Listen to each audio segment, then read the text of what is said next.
All right, everybody, welcome to the Locked On Avalanche podcast, part of the Locked On Podcast Network, your team every day. I am your host, Chris Maselli. With me, as always, Mr. Shaggy Von Doom, Kyle Sullivan. On today's episode, the Colorado Avalanche with a complete thumping of the Los Angeles Kings 9-3.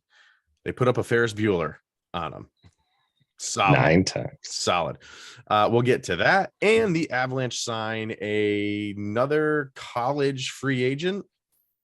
And where they plucked him out of, I think just makes Avalanche fans smile. And this is the second player that they've taken from this particular state. Not the team, state. So we'll get to all of that and then some. First things first, thank you for making this your first listen of the day. That's always appreciated.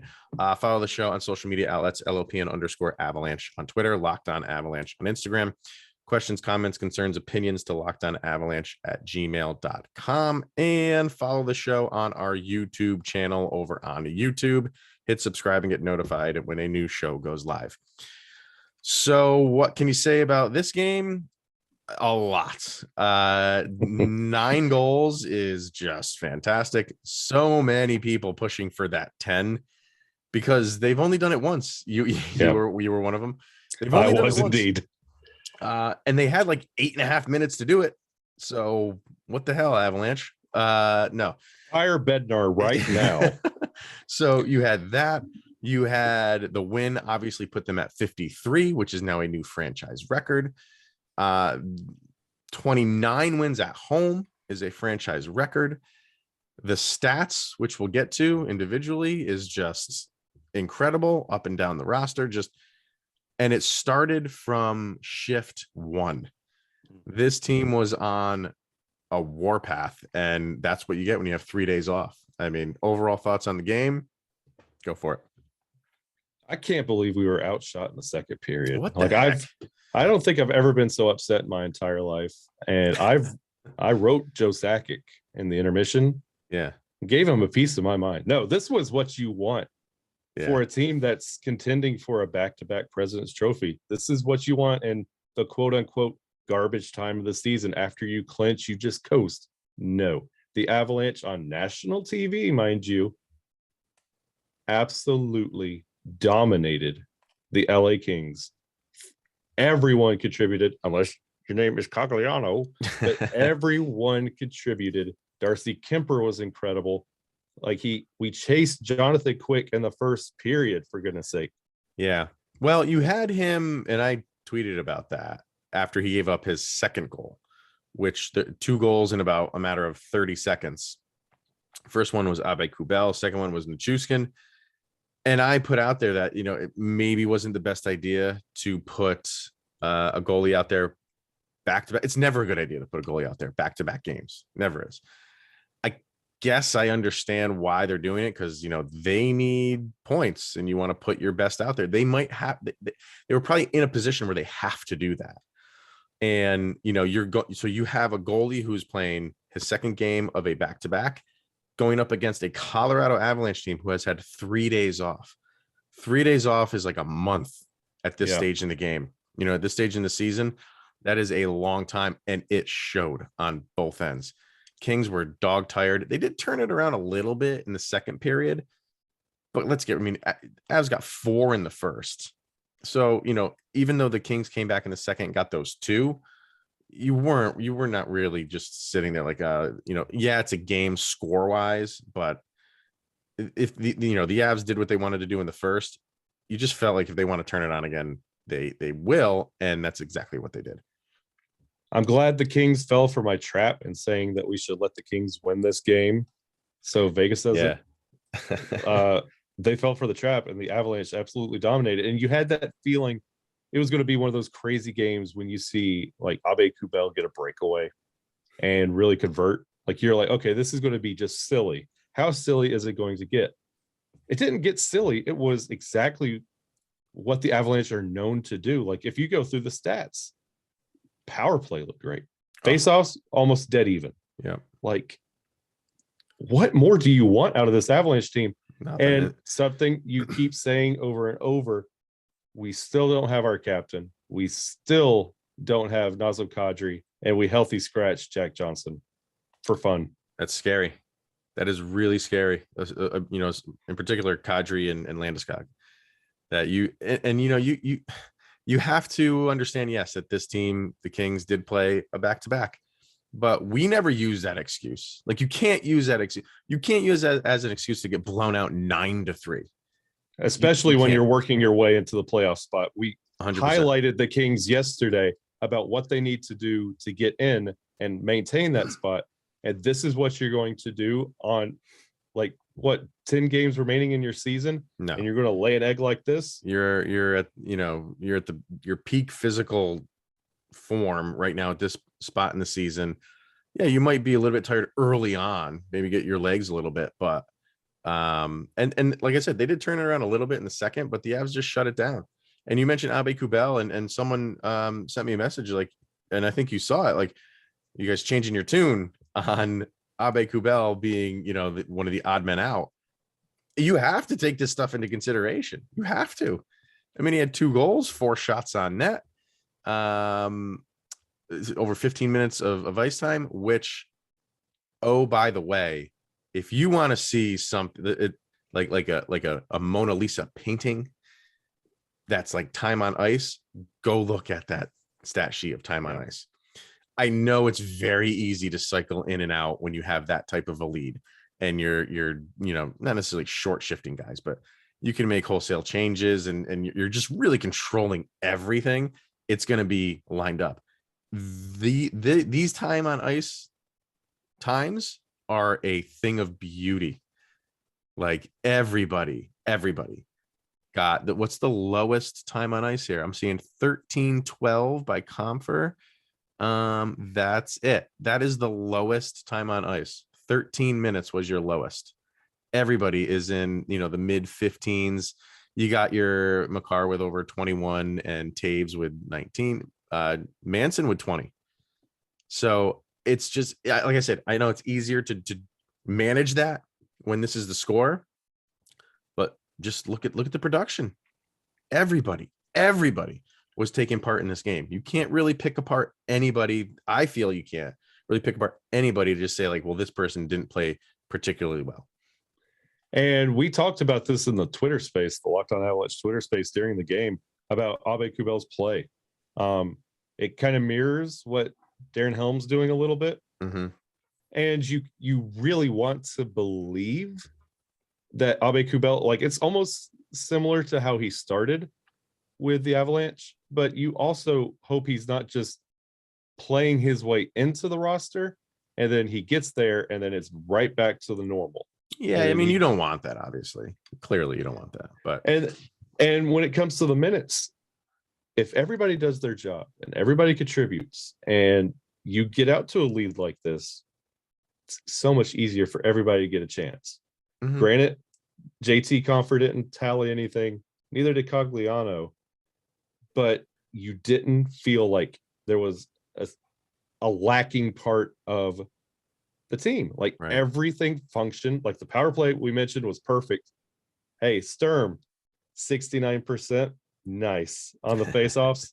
Right. Like, it's exactly what you need. And to have the minutes being even in dominant form like this is a glimpse on national TV what you can expect in the playoffs. Yeah.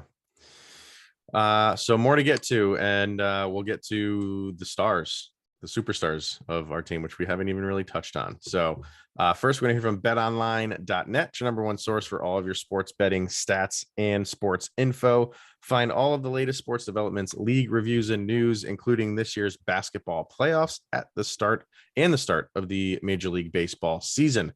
BetOnline is your continued source for all of your sporting wagering information, from live betting to playoffs to esports and more. So head to the website today and use your mobile device to learn more about the trends and the action. It's betonline.net, where the game starts.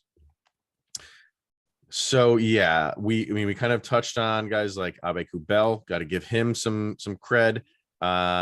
You had 3 guys going for a hat trick with Aube-Kubel, Val Nichushkin, and Nathan MacKinnon. And if I gave you those 3 names, I think 99 people out of 100 are going to say Nathan MacKinnon, and that's exactly what happened. Dude was a man possessed. 3 goals, 2 assists, 5 points, 80 points on the season for him. He got 80 points. So did Cale Makar. He got his 80th point on the season, a 4-point night for him. So between, Makar's 5, Cale's 4, Cale had 1 goal and 3 assists. That's your stars, just really taking over. And I wanted to see, because I know Nathan MacKinnon has 80 points, but I know it's in like 50 it's 8 games or something like that. I wanted to get the definite number of games, but he was incredible. And you wonder if any of this is contributing to, again, the national TV. One of the panelists on TNT was one of his most vocal and public detractors this year, talking about he's just crazy, a snipe show, like all of this. Saying that? Who is the loudest mouth on that TNT crew in the intermissions? That'd be one Bissonnette. Yeah. Okay.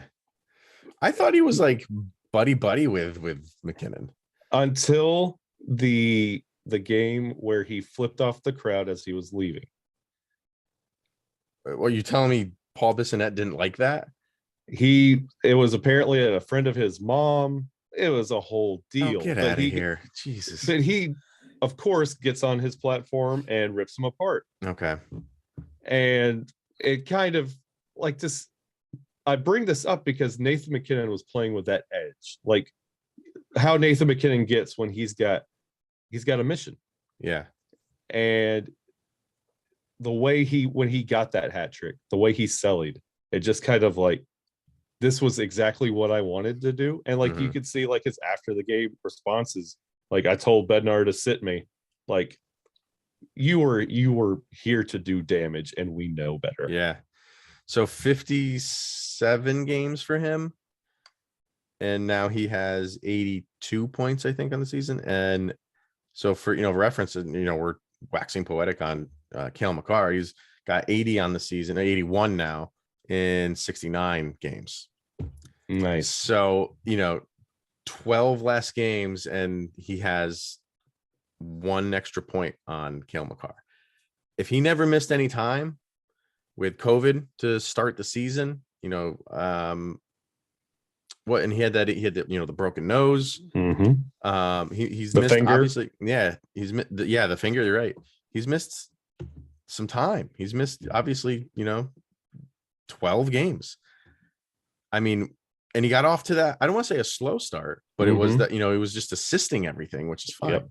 But I mean, he has just been incredible. He's been incredible for the better part of a month now. And it's, he's up to 27 goals on the season. 27 goals after that start he had. He's got 27. That's amazing.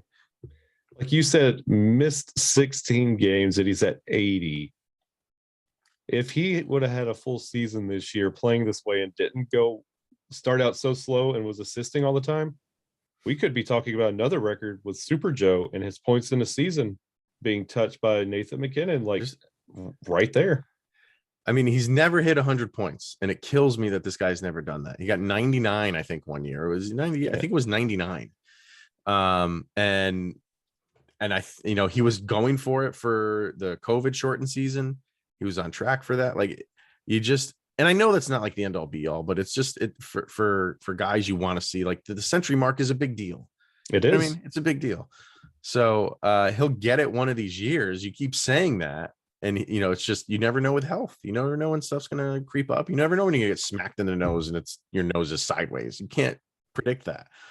But, man, he's that contract. I mean, he's got 1 more year left on this thing, but that's going to be every dollar earned because he is, like you said in the beginning, the best player on the planet. I mean, there's some people who are going to like sniff at that and say, well, obviously Connor McDavid, but I mean, McKinnon's he's on a better team, but I don't know, man. I just love watching that guy play. When he wants to take over a game, nobody can take over a game like him. No, and awesome. You could go with your Johnny Hockeys, your Connor McDavids, but there's only one guy that turns heads on a regular basis with everything he does. Yeah. Now, let's talk about the Bowen Byram hit. He got Yes. kind of slammed into the boards, completely fine hit. Eric Johnson took exception to that, which I completely understand. Any hit on Bowen Byram, legal or not, you're going to get that reaction from whoever's on the ice. And that was his line mate. That was his pairing for the game. So yeah, he's gonna take exception to that. And he got a penalty for it, but 2 minutes well served, in my opinion. It made me sick. Like, yeah, it's a hockey hit. I get it, but anything could happen to Bo Byram, and I'm gonna tense up. Like, Yeah. You don't, especially we mentioned it. It's the quote unquote garbage time of the season.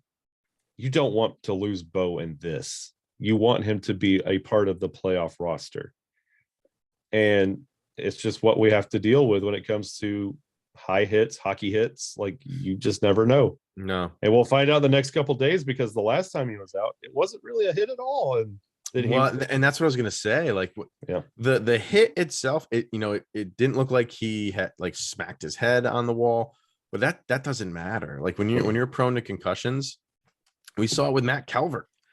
Yeah, we didn't know what Matt Calvert happened or what happened to him for him to, he was out there and then he was gone. And we couldn't pinpoint a moment where it hit him or anybody hit him or something happened. And like you're saying, it's very true. Same thing goes with Bowen Byram. Like, we're going to have to watch, and they're playing Thursday night. So they're turning right around and playing again against the Devils. We'll see if he's out there. We'll see, because it could be one of those things. And this has happened to him before, where he'll finish the game and then the next morning you wake up and you're a little bit foggy. Yeah. So we're not out of the woods yet. And that was, that was a solid hit. I mean, it was a big time hit that he took. So now that the game is over and he's back home and he's, de-stressing, we'll see what happens. Like, I'm holding my breath right now. I'm not, and he got his time. Let's see. I mean, he was 18 and a half minutes. So it's not like that hit happened and then he stayed out of the game. But we've been down this road before, so we'll see. Many times. This is a big test for Bowen Byram, if he can come back from that and he feels okay. So, big credit to EJ for sticking up for him, though. You gotta love that. He's the best. Yeah. All right, let's get to our sound check of the day. So, I feel like we haven't had one in a while. And when you have 3 days off, it's like, oh, we haven't had one in like a year. But our sound check, songs that we feel summarize the action, in this case, the 93 win over the Los Angeles Kings. And if you want to follow this playlist, I add the songs to a playlist on Spotify. Just search LOPN Soundcheck and follow along. What do you got today, Mr. Shaggy Von Doom? One of my favorite bassists of all time, Lemmy, Motorhead, King of Kings. We owned the Kings. We tasted our grin, and it tasted good. Is that they bowed their head, left them broken and dead? Oh, that's the lyric. I mean, that is perfect. That is perfect. For me, there was again a couple I was going between, and then I was leaning towards one, and then when MacKinnon got the hat trick and the 5 points, and then you had Cale Makar with his 4 points, I had to go with the Deftones off the White Pony album, which is probably their best album. Yeah. And there's a song called Elite on there. So I had to go with that, because take your pick. Take your pick. Who's elite on this? You can have Nathan MacKinnon with 5 points. You can have Cale Makar with 4. I know Mikko Rantanen only had a point, but I mean, there's just so much to pick from this team, and Bowen Byram with his 2. You could just say the whole team is elite. You know what I mean? And now getting the 53 wins, the 29 wins at home, it just felt right to use a Deftones track for just to summarize everything going on with the Avalanche right here and now. Was that the same album with My Own Summer? My Own Summer was on the album prior to White Pony. Why am I blanking on the name of it? I remember the album cover. I can't remember the name. Yeah, it was the girl on the album cover. Now I have to look it up because it's going to drive me crazy. My own summer shove it. Yeah. No, that was on. Let me see. That wasn't on the Deftones album. I mean, it was a Deftones album. They have a self-titled album, is what I'm saying. Oh, yeah. Around the Fur. Around the Fur. Oh, yes. Yeah. Come on. Yeah. That's why we're hockey podcasters. So fantastic band. All right. The last thing we wanted to get to was earlier in the day. You're seeing, because the NCAA season is over, players are now signing. And congrats, DU. What's that? Congrats, DU. Oh, DU. Oh, you have to. Yeah. I mean, God, that was awesome. So end the season. Players, they'll start signing with teams, and I don't know the percentages, but it just seems like a lot of them will stay in state if they're from that state and they go to the school in that state and they're lucky enough to sign with an NHL team.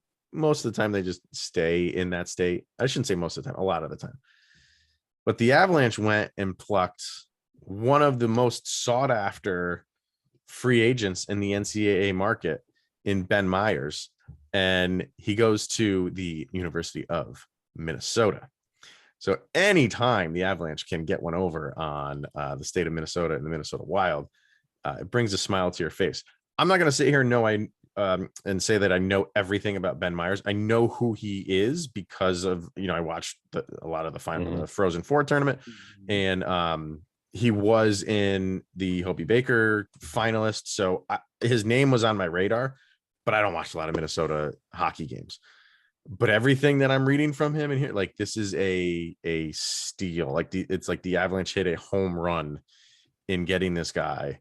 So we might be seeing him sometime in the future. He's not going to be up there this year. I don't think they're going to burn one of his years of his ELC, but not according to the NHL app earlier today. Oh yeah, you sent that to me. What was that?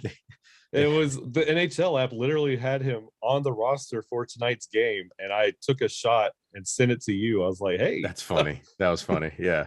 But this is Joe Sakic working magic, and it has nothing to do, in the grand scheme, it has nothing to do with Minnesota and the Minnesota Wild. For us, that's fun. It's funny. But that's not why Joe Sakic is going after this guy. You know what I mean? And look at what Joe Sakic has done. He's had to part with a couple prospects. Yeah. At the trade deadline, and he's already recycling and refilling those spots left behind by those guys. And there was another one that they signed. I can't remember the guy's name, and I apologize, but he went to Minnesota State, who was the number one team in the country. And both of also these guys, captain. And I was just going to say that both of these guys are captains for their teams. So Joe Sakic continues to work his magic even after the trade deadline. It's just the guy has the golden touch.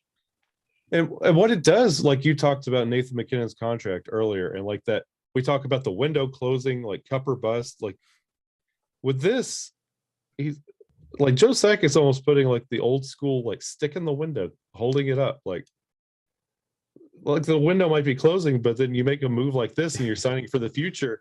Not and done he's yet. keeping that window like we got a little bit longer. Propped open, on. Right?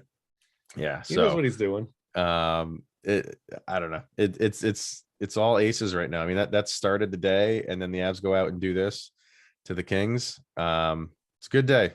Good day for the Avs. So the last time there was a back-to-back and the Devils were the second game of the back-to-back, we remember it well because we were in attendance, and it started well for the Avs, but it did not end well for the Avs. So this one is at home. The Devils are obviously a struggling team, so you want to keep your streak going. What the Avs got 7 in a row now. You want to, it's a team that you should beat, and you had it relatively easy. You weren't stressed against the Kings. So I feel like, and you've had 3 days off prior to that. I just feel like the Avs are in a really good space overall right now. So I'm expecting a good game from them. You're expecting a good game, but that's the definition of a trap game. The Avs got to keep it rolling. Definitely. Especially if they're putting up 9, you got to be like, that's an anomaly. That doesn't happen all the time. So let's not think we can just go out there and skate and it'll happen again.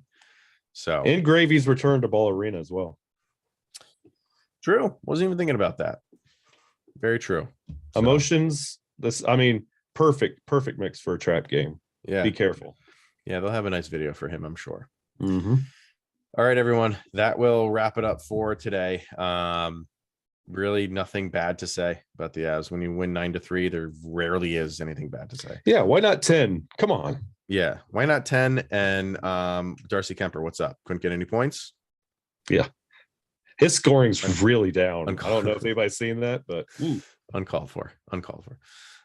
So that is going to wrap it up for tonight, everybody. Thank you for making this your first listen of the day. That's always appreciated. Check out Locked On NHL for your second listen of the day. Get caught up on everything going on around the league. And Kyle and I will be back tomorrow to discuss the Devils, Avalanche, and anything else that happens with the Avalanche throughout the day. So that'll wrap it up for today's episode. And once again, thank you for tuning in, everyone. He is Mr. Shaggy Von Doom, Kyle Sullivan. I am Chris Maselli. This is the Locked On Avalanche podcast. See you guys tomorrow.